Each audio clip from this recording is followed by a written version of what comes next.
Y una vez más, aquí, los traviesos de siempre. Arrancamos.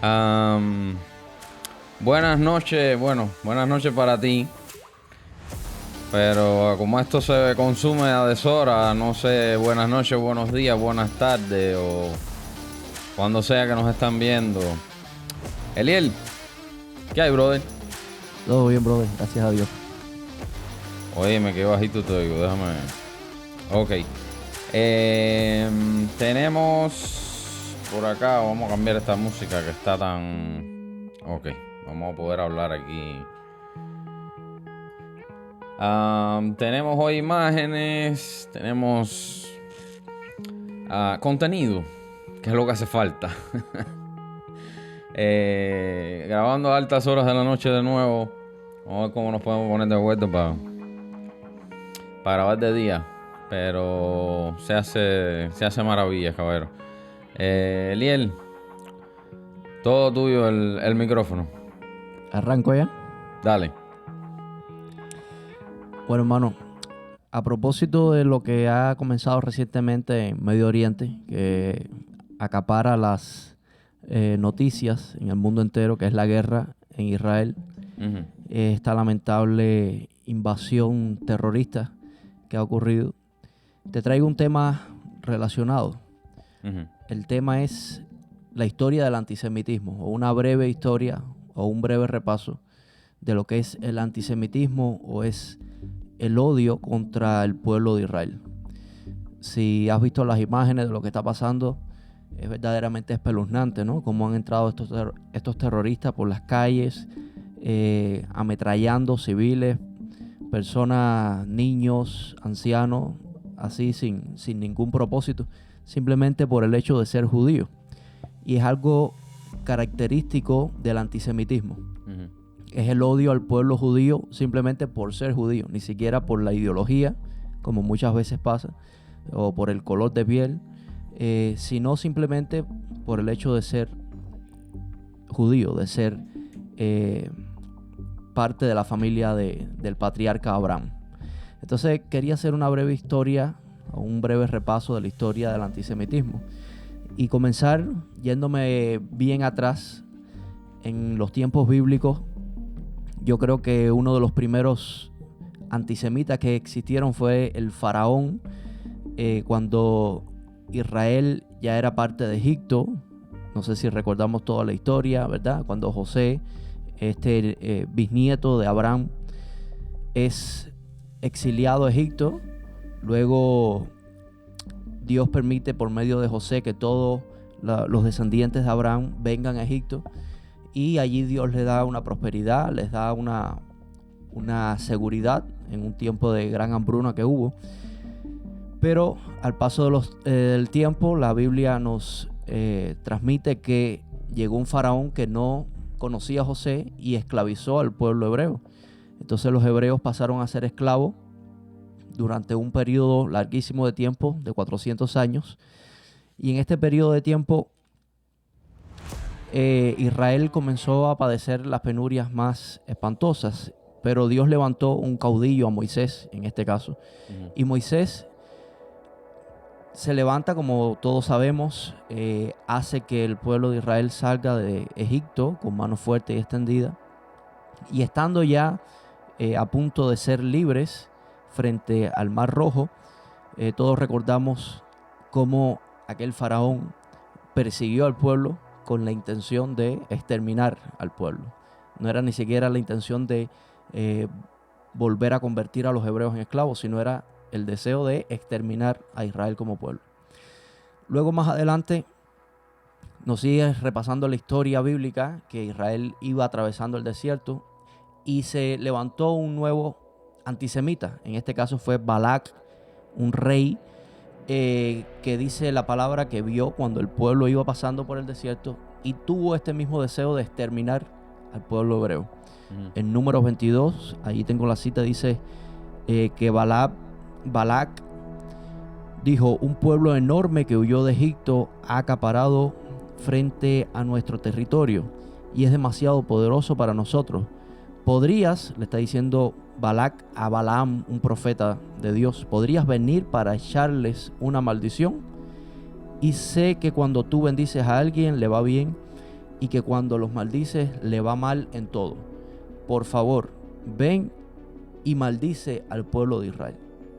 Okay, o sea, vemos de alguna manera este mismo espíritu, ¿verdad? De destrucción de la simiente de Abraham. Más adelante en la historia bíblica también vemos cuando el pueblo está exiliado en Babilonia, que se levanta otro antisemita, en este caso llamado Amán. No sé si recuerda a Amán, enemigo del pueblo de Israel, que quiso ahorcar a Mardoqueo, el tío de la reina Esther, que era hebrea, y cómo Dios nuevamente permitió que este enemigo de la nación fuera ahorcado en la misma horca que había preparado para Mardoqueo y para todos los judíos. Así que de alguna manera, aunque siempre se levantaron estos individuos con esta mala intención contra el pueblo de Israel, Dios siempre abrió una puerta y Dios siempre protegió a su pueblo. En Esther 3 dice: y dijo Amán al rey Asuero: hay un pueblo esparcido y distribuido entre los pueblos de todas las provincias de tu reino. Sus leyes son diferentes de las de todos los pueblos, y no guardarán las leyes del rey. Al rey nada le beneficia el dejarlos vivos. O sea, la intención de este Amán era exterminar al pueblo simplemente por ser judíos, por ser judíos. Ese es como la característica fundamental del antisemitismo. Luego, más adelante en la historia, vemos como ya el pueblo se había asentado, habían regresado del exilio, y por medio de una serie de revueltas, Israel tiene conflictos constantes con Roma, que es el imperio reinante en el momento, hasta que alrededor del 70 Roma hace que se destruya el templo, y Roma hace que Israel básicamente sea expulsado. Luego en el 135 se le prohíbe a los hebreos volver a la tierra de Israel, a la tierra en donde se encuentran hoy. Son expulsados, y durante toda la Edad Media todos los judíos, todos los hebreos son parte de esta gran diáspora, ¿no? Donde están esparcidos por todas partes de Europa, por todas partes del mundo. Pero también allá en la diáspora también son perseguidos, y también podemos ver de nuevo este sentimiento antisemita en muchos momentos. El Papa Inocencio III, por ejemplo, fue un gran antisemita que legisló leyes en contra del pueblo. De hecho, durante la peste negra se le culpó a los judíos como que ellos habían sido los que habían matado al Señor, y se les culpó de que habían provocado también esta gran mortandad. Fueron expulsados de un lugar a otro. La expulsión más famosa que recordamos es seguramente la expulsión de España, cuando se les impidió permanecer en la península y se les expulsó, pero fueron expulsados de muchos lugares. Inclusive el gran reformador Martín Lutero también en algún momento de su vida llegó a abarcar estos sentimientos antisemitas. De hecho, en un episodio triste de la vida del reformador, ya llegando al final de su vida, inclusive escribió un panfleto, creo que se llamaba Sobre los judíos y sus mentiras, algo así, como estimulando al odio contra la nación hebrea. Y de alguna manera todos estos sentimientos que fueron durante años condensándose, llegaron a su máxima expresión en la Alemania de 1933 con la llegada de los nazis al poder. Los nazis en el poder significaron básicamente la mayor expresión del antisemitismo, porque por un lado había esta noción de que Alemania había perdido la Primera Guerra Mundial por culpa de los judíos. De hecho, por ahí creo que había alguna imagen acerca de lo que los alemanes llegaron a llamar la puñalada por la espalda. Porque ellos decían que los judíos que estaban en todas las altos cargos militares del ejército alemán habían sido los que habían propiciado la derrota de Alemania.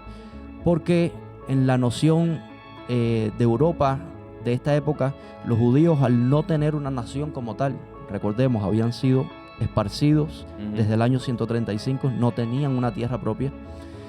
La noción de los alemanes y muy específicamente de los nazis es que los judíos no tenían patria y que los judíos de alguna manera querían provocar algo así como una revuelta mundial. De hecho, gran parte de los jerarcas de los creadores del comunismo, muchos eran judíos, y desde aquí se comenzó a rumorear la posibilidad de que los judíos estuvieran como planificando un complot mundial.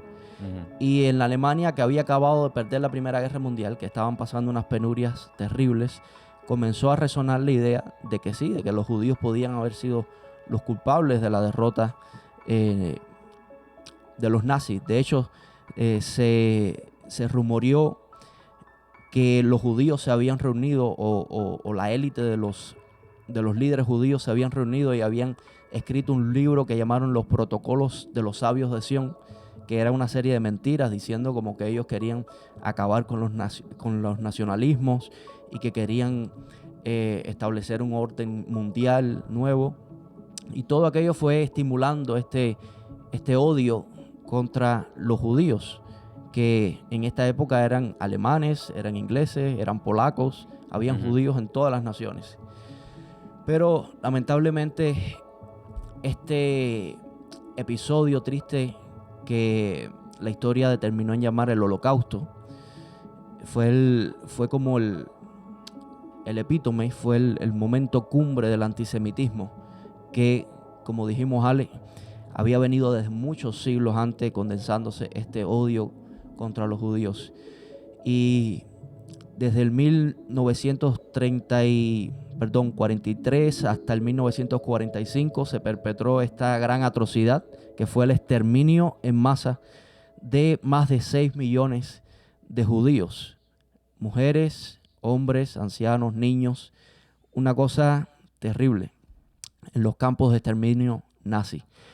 Así que, como vimos en los episodios anteriores de antisemitismo, Dios, una vez más, a pesar de esta gran mortandad, fue fiel a sus promesas de que Él guardaría a su pueblo, Israel. Y en 1945, el Führer de Alemania, Adolf Hitler, terminó con su vida pegándose un balazo en su búnker. Bueno. Y solamente 3 años después, en el 1948, Israel, después de 2000 años, volvía a ser una nación de nuevo. Volvían a retomar el territorio que en aquel momento tenía Palestina. Israel renace como Estado judío. Y en el 1948, David Ben-Gurión declara la independencia del nuevo Estado de Israel. Solamente 3 años después del peor episodio de la historia de Israel, ocurrió el mejor episodio de la historia de Israel. En la declaración de independencia, Israel volvió a ser nación nuevamente. Volvieron los judíos de todas partes, los que habían quedado vivos, lamentablemente de todas partes del mundo, volvieron a regresar a su nación. Y desde ese entonces no ha sido fácil la historia del pueblo. Han tenido muchas luchas terribles, muchas guerras encarnizadas. Creo que la más famosa de ellas fue la Guerra de los 6 días, en donde en solo 6 días Israel acabó con 3 países, con 3 enemigos al mismo tiempo, y Dios le dio una gran victoria.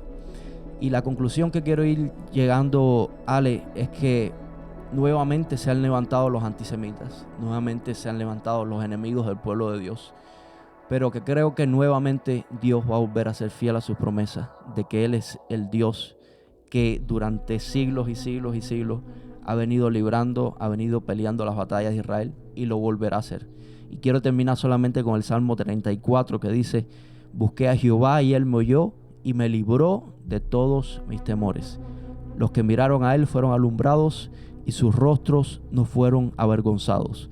Este pobre clamó y lo oyó Jehová y lo libró de todas sus angustias. El ángel de Jehová acampa alrededor de los que le temen y los defiende. Y qué bueno, Ale, que a pesar de que nosotros, tú y yo, y tal vez muchos de los que nos ven no seamos parte del pueblo de Israel, podamos sí bendecir a Israel y orar por la paz de Israel, porque esto tiene promesa bíblica. Dios le dijo a Abraham: a los que te bendicieren, los bendeciré, y a los que te maldijeren, los maldeciré. Israel es el pueblo de la Biblia, Israel es el pueblo de los profetas, Israel es el pueblo por donde vino nuestro Salvador, el Mesías. Israel es el pueblo de los apóstoles, es el pueblo del Nuevo Testamento. Así que es una bendición que podamos bendecir a ese gran pueblo. Y este era el tema que te traía en el día de hoy, Ale. La gente más odiada del mundo y la más exitosa, sin lugar a dudas, del planeta. Y solamente una notica, epistemológicamente la palabra antisemita viene de Sem, que fue uno de los hijos de Noé. De ahí entonces, recuerde que Can, Sem y Jafet. Can pecó, no recibió la bendición, la recibió Sem, que era el segundo, y de ahí viene semita.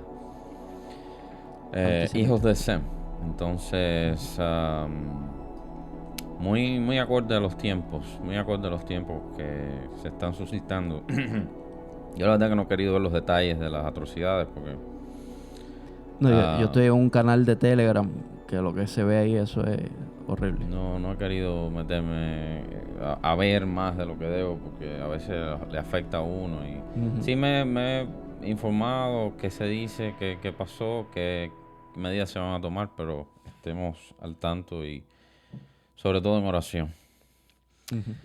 Entonces, me toca. Tengo ahí, dejé colgando desde la semana pasada. Yo no sé si esto, a lo mejor yo lo tiro y todo el mundo lo sabía. Perdónenme, pero yo no lo sabía. Déjame bajarme un poquito. Tú estás viendo ahí en la pantalla una imagen. Ahora, no sé cuántos vieron. En la pantalla va a salir acá arriba la tarjeta del episodio anterior. Yo dejé un pasaje ahí. Expliqué algunas cosas detalles de la crucifixión del Señor, etcétera. Y como hecho histórico más importante de la cristiandad fue la muerte y la resurrección del Señor. Ahora, en Juan 20:29, Jesús les dijo: porque me has visto, Tomás, creíste. Bienaventurados los que no vieron y creyeron. Ese quería que fuera el hilo conductor de la sección pasada y esta, ¿ok? Ahora, vamos a ver qué fue lo que vio Juan. No sé cuántos se acuerdan del pasado. En Juan 20 dice: el primer día de la semana María Magdalena fue de mañana, siendo aún oscuro, al sepulcro y vio quitada la piedra del sepulcro. Entonces corrió y fue a Simón Pedro y al otro discípulo, que en este caso es Juan, al que el Señor amaba, y les dijo: se han llevado del sepulcro al Señor y no sabemos dónde le han puesto. Y salieron Pedro y el otro discípulo y fueron al sepulcro. Corrían los dos juntos, pero el otro discípulo corrió más a prisa que Pedro y llegó primero al sepulcro. Y bajándose a mirar, una de las reglas de la hermenéutica, si queremos extraer algo de la palabra, es mirar una de las cosas es la repetición. Ojito a cuántas veces se repiten algunas palabras a partir de ahora. Y bajándose a mirar, vio los lienzos puestos allí, pero no entró. Luego llegó Simón Pedro tras él y entró en el sepulcro y vio los lienzos puestos allí y el sudario que había estado sobre la cabeza de Jesús, no puesto con los lienzos, sino enrollado en un lugar aparte. Entonces entró también el otro discípulo que había venido primero al sepulcro y vio y creyó. No creyó y después vio. Entonces, lo que el Señor les está recriminando a Tomás, aquí está un poquitico al revés. Y lo que se nos ha enseñado es que para ver hay que creer primero. Pero estamos hablando del episodio más importante de nuestra fe. Y dice que Juan vio primero y luego creyó. Y fíjate lo que dice en el versículo que le sigue, porque aún no había entendido la escritura. O sea, no fue una epifanía, no había ángel todavía. Ahí no se había aparecido un ángel todavía. Como luego a las mujeres se le aparece el ángel y les es anunciado la resurrección, etc. Entonces, ¿qué pasó aquí? En 3 versículos hay 3, se repiten 3 veces los lienzos. Los lienzos, ok. Estamos hablando de ropa mortuaria, es decir, donde envolvieron el cuerpo del Señor. Para un judío esto era impuro, esto era innombrable. 3 veces en 3 versículos. Están ante vuelvo y lo repito, ante el evento más importante de la humanidad. Y se ponen a describir unos lienzos. Se ponen a describir ropa sucia, ropa impura para los judíos, que no podían ni tocar. Ok. Estamos hablando. Ya voy a entrar en polémica, ¿ok? O sea, Hablé de la el Biblia. cuerpo del Señor no estaba, solamente No estaba, estaban los solamente los lienzos. Ahora, ya te digo, 3 veces en 3 versículos los lienzos. Yo me hubiera fijado en otra cosa. O quizás las mujeres le dieron una interpretación. Ellas no vieron el cuerpo y dijeron, alguien se lo llevó. Los hombres vinieron y no fue esa su interpretación. Entonces, yo me hubiera puesto quizás a interpretar, tratar de delucidar qué pasó ahí. Y no a describir lienzos. Ahora, voy a entrar en polémica. No estoy diciendo que esto está 100% comprobado. No estoy diciendo que aquí esto ya lo tenemos como comprobado. No está comprobado. Pero es posible que hoy en día podamos ver esos lienzos. Probablemente están en posesión de la Iglesia Católica. Y son muy interesantes. Estamos hablando del objeto más estudiado en la historia de la humanidad. Ahora, yo no conocía como evangélico. ¿Por qué? Porque no veneramos objetos. Los católicos tenían una creencia a venerar cosas. Les llaman reliquias santas. Entonces, nosotros como evangélicos estamos completamente ajenos a esto. Pero a mí me voló la cabeza cuando me enteré que esta síndone, la Santa Síndone, si lo quieren buscar, la sábana santa de Turín. ¿Ok? ¿Por qué? Porque está en la ciudad de Turín, en Italia. Pero hay toda una serie de... Ahora, Juan era el único discípulo que estaba en la cruz. Estaba allí. Lo más probable es que haya ayudado a preparar el cuerpo del Señor. ¿Ok? Entonces, si alguien sabía cómo quedaron esos lienzos antes de la resurrección, era Juan. Entonces, ¿por qué Juan vio y creyó? Aquí voy a enseñar una imagen de esta sábana. Ahora, esto tiene 14 pies de largo, es decir, donde pusieron al Señor una especie de meseta que estaba en la roca de la tumba. Digamos que esta es la sábana que albergó el cuerpo del Señor y fue lo que tocó la resurrección misma. ¿Ok? Ahora, se ponía la sábana debajo, se le colocaba el cuerpo encima y por la cabeza se le hacía un pliegue para cubrir hasta los pies de nuevo. Es decir, no era como una momia, no eran mordazas, sino era una sábana larga que se ponía debajo, se ponía el cuerpo encima y por la cabeza se le daba una vuelta hasta los pies nuevamente. Y era como un envoltorio y cubría el cuerpo completamente. Ahora, aquí estamos viendo la imagen de esta sábana. No sé cuántos pueden ver, pero la sábana se quedó con un grabado. Sí. Ahora vamos a hablar de esta imagen que se produjo en esta sábana. Algunas de las características. Esto es una introducción muy somera. Esto es algo muy así sucinta por encima. ¿Ok?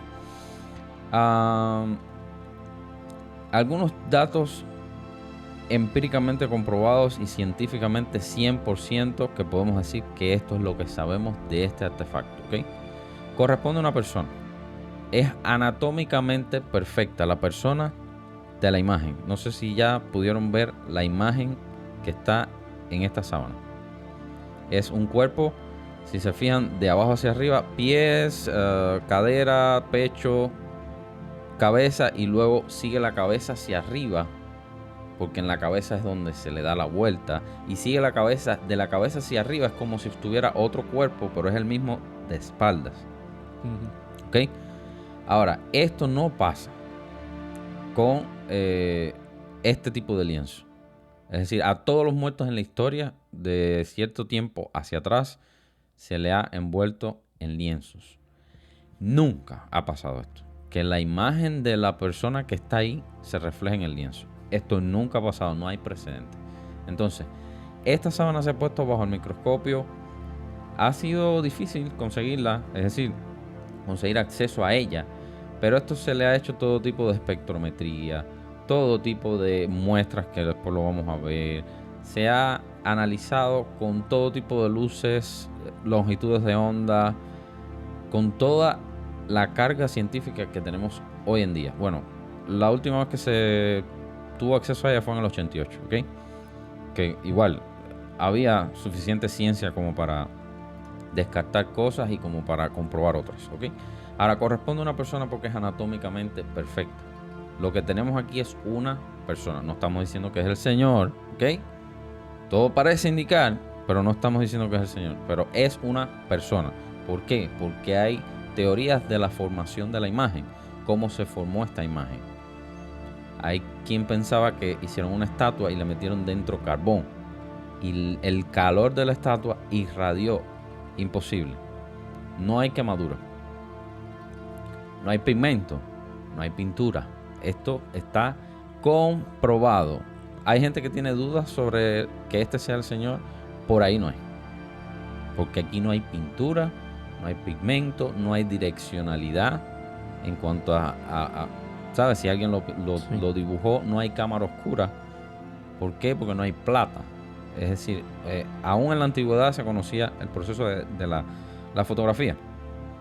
Cámara oscura, pero necesitas plata. Y se analizó esto al detalle y no hay una partícula de plata en esta sábana.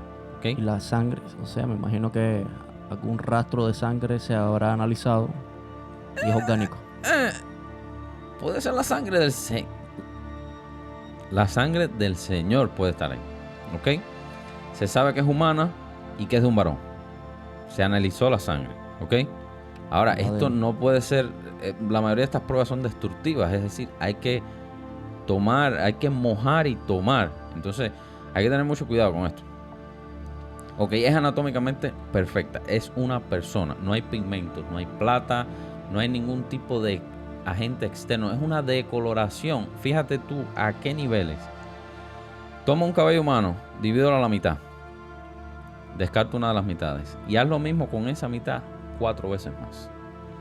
Ese es el nivel de profundidad que tiene la decoloración. Y es decir, no es otro material que está en el lino. Porque esto es de lino. Es simplemente una decoloración tan superficial del lino, pero tan resistente. Si pueden ver la imagen, estas cosas fusiformes que hay en los lados, esto estaba doblado en 4 lados. Se le llamaba el tetradiplón, algo así. Estaba doblado en 4 lados, pero esquinas se quemaron en incendios que han habido. Entonces, cuando tú tienes algo doblado, le quemas una esquina, cuando lo abres, salen este tipo de efectos, figuras. ¿Cómo se llama? Caleidoscópicas. Estos tipos de figuras. Ahora, la imagen está en el centro. Otra cosa, la sangre le sale del costado. Hay una persona muy estudiosa de esto que dice que es un espejo de los evangelios. Cada latigazo, la corona de espinas. ¿Te acuerdas que dijimos en el capítulo anterior que no era una tiara, que era todo un casco? Aquí, atrás de la cabeza se pueden ver los punzonazos de las espinas. La herida en el costado. La sangre de las muñecas. Ajá. Eso me parecía como en los brazos, ¿verdad? La sangre de las muñecas. Ahora, si ves en los brazos, hay como una especie de... La sangre hace como un patrón helicoidal, como un zigzag. Ok, corresponde con un crucificado en la cruz. ¿Por qué? Porque tenían que... Ellos se presionaban con los pies para tomar aire. Imagínate el dolor. Imagínate que tienes unos clavos en los pies y tienes que presionar contra esos clavos para poder respirar. Entonces tiraban la cadera hacia un lado y hacían... De hecho, hay imágenes de cruces con un banquito. La idea era torturar a la persona. Había Para que personas que aguantara más. llevaban 2 semanas crucificadas y no morían. De la agonía. Pero entonces, como venía la Pascua, etcétera, el Señor... Ahora, ¿por qué le quebraban los pies? Dice que al Señor no le quebraron los pies. Ujú. Ni uno solo de sus huesos fue quebrantado. Ahora, le quebraban los pies para que no se pudiera apoyar y no pudiera respirar. Entonces, son tantos detalles que hay ahí. Es decir, aún dentro del flagrum, por eso la semana pasada fue una introducción de esto. El flagrum se ven los 3 punticos de la punta que le amarraban plomo. Flagrum eran los látigos, ¿no? El látigo romano. Ujú. De hecho, se puede calcular que uno de los dos tenía uno a cada lado y uno de los dos era más alto que el otro. Describiendo, tú sabes, usando geometría y trigonometría, se puede calcular el ángulo con el que golpeaba cada flagrum. Otra de las características de... A ver, no hay otra momia, no hay otra ritual de enterramiento que haya generado una imagen en un lienzo. No la hay. Porque si fuera, bueno, es un proceso cuando los gases del cuerpo se están descomponiendo. Esto pasa. No. Es que no lo hay. Es de un crucificado flagelado. Los romanos se ensañaron con el Señor. Si te crucifican, no te flagelan. No te azotan. Ya la pena máxima es, y si te flagelan, no te crucifican. Claro. Entonces, al Señor se le aplicaron todas. Y eso lo sabemos. Y está aquí. Ahora, si tú fueras a simular esto, tú eres un experto en este tipo de efectos y tú dices, bueno, voy a hacerme el gracioso y voy a hacer esto, ok. ¿Qué pondrías primero, la imagen y después la sangre, o la sangre y después la imagen? La imagen y después la sangre. La imagen y después la sangre. Si pones la sangre, quizás el cuello después te queda muy largo. Claro. Ahora, fue primero sangre y después imagen. ¿Sabes por qué? Porque donde hay sangre no hay imagen. Entonces, la sangre tiene algún tipo de composición química que cuando esta imagen se formó, donde había sangre no hay imagen. Entonces, lo cual lo hace aún más difícil, porque entonces el artista que hizo esto tuvo que pintar primero la sangre y después el cuerpo. Entonces, además, ya sabemos que no hay pintura, no hay pigmento, es simplemente el mismo lino se decoloró por sí mismo. No hay explicación científica y no hay precedente. Y lo han datado, o sea, el carbono 14. Ahí vamos a ir. Ahora, corresponde con un crucificado. Ahora, la superficialidad ya la expliqué. Ahora, hay un científico que tomó 5 años en tratar de hacer un punto con un láser, con el láser más moderno que te puedas imaginar, Exmor Laser. Tomó 5 años para poder recrear algo parecido a la superficialidad y al color. 5 años. ¿Sabes cuál es, extrapolando esos datos, sabes cuál es la cantidad de energía que se hace falta para hacer este lienzo de 14 pies? ¿Cuánto? 5,000 billones de watts. Esa energía no existe en el planeta Tierra, ¿ok? Con un láser, ¿ok? Vamos a dejar en fuera el tiempo en el que se hizo esto, en el que se produjo esta imagen. Hoy con un láser hacía falta para recrear toda la longitud de esta 5,000 billones de watts. Y un láser te hace falta también. Entonces, y también ante tal potencia tiene que ser una centesimilésima de segundo, porque si no se quema todo. Claro. Entonces, por ahí ya vamos viendo lo imposible de esto. Ahora, ya te dije, no hay pigmentación, no hay nada. Ahora, vamos a ver la imagen. Porque sabes que a veces los católicos vamos a verla más cerca. Y ahí tú dices, bueno, yo la primera vez que la vi dije, bueno, esto un poquito pareidolia. ¿Sabes lo que es la pareidolia? No. Es una característica que tiene el cerebro. Por ejemplo, encontramos en las nubes, encontramos objetos. Es una especie de mecanismo de defensa, de asociación para cuando vivimos en campo abierto, para distinguir depredadores. Entonces, la pareidolia es algo que se da mucho, sobre todo en los milagros estos católicos, que una viejita se está tomando una sopa y se le apareció la Virgen. ¡Oh, el milagro! Entonces yo miré esta imagen. Yo miré esta imagen. Sí, pero ahora, en 1898, a alguien se le ocurrió tomarle una foto a esto.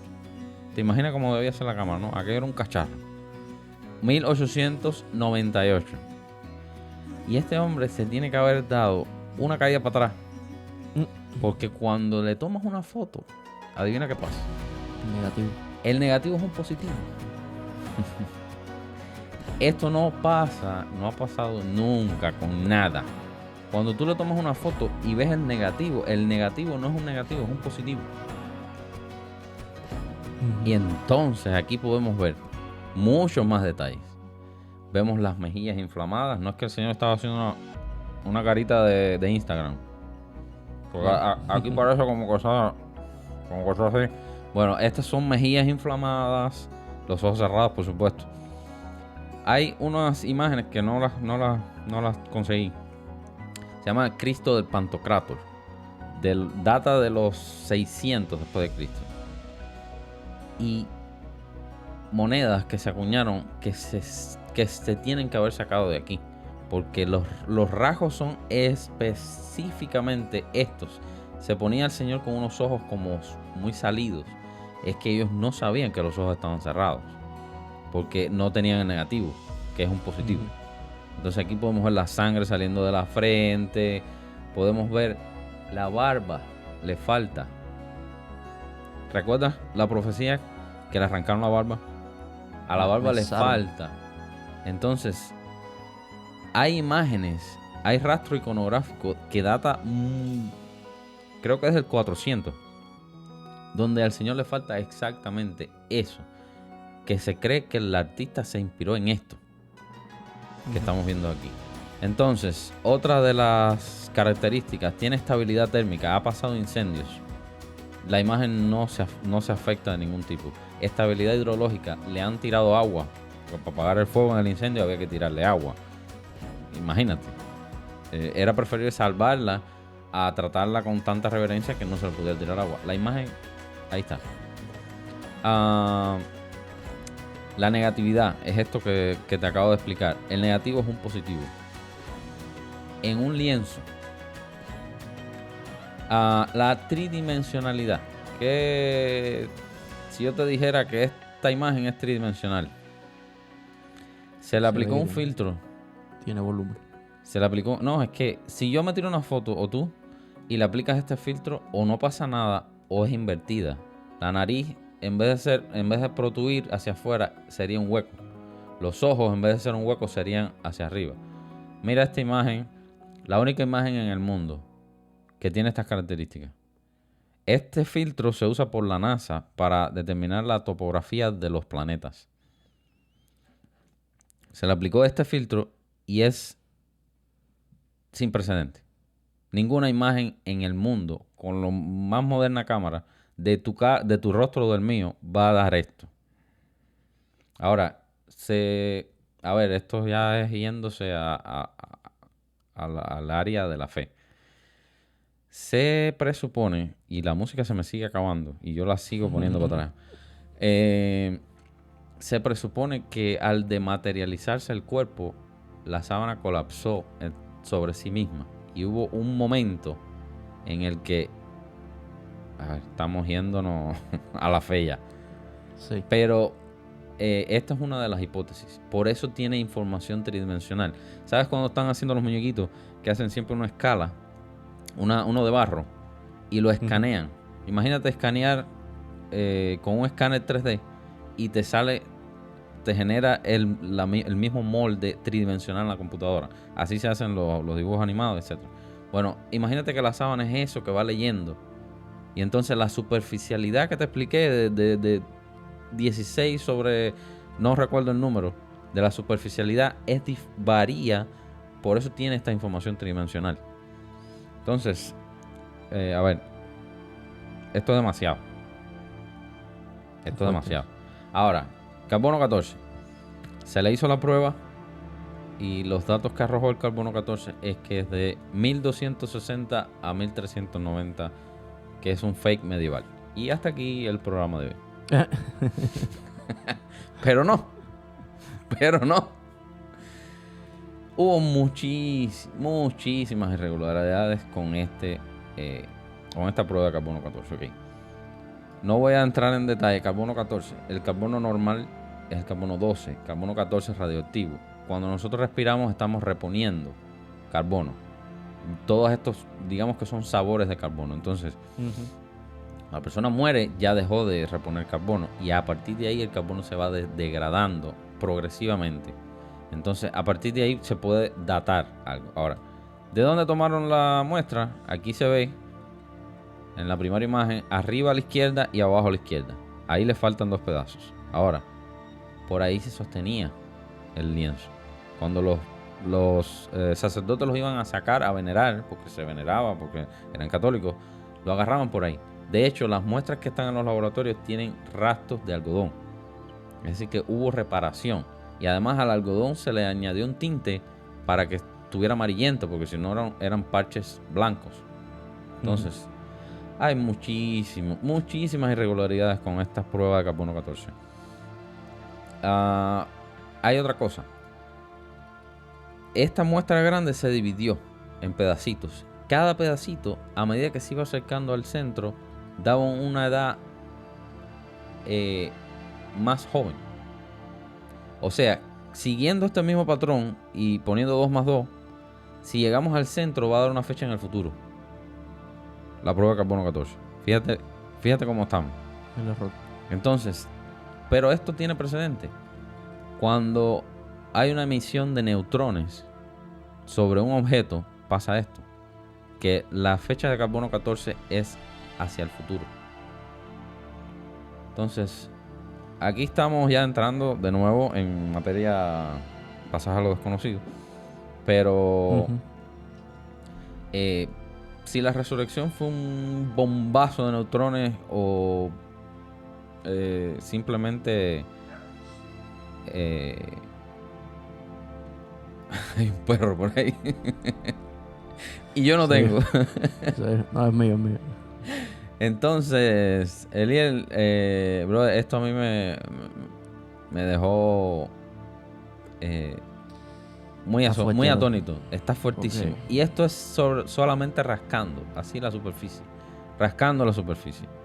Entonces, si es o no es, yo creo que si tú ves ahí los lienzos y ves esa imagen.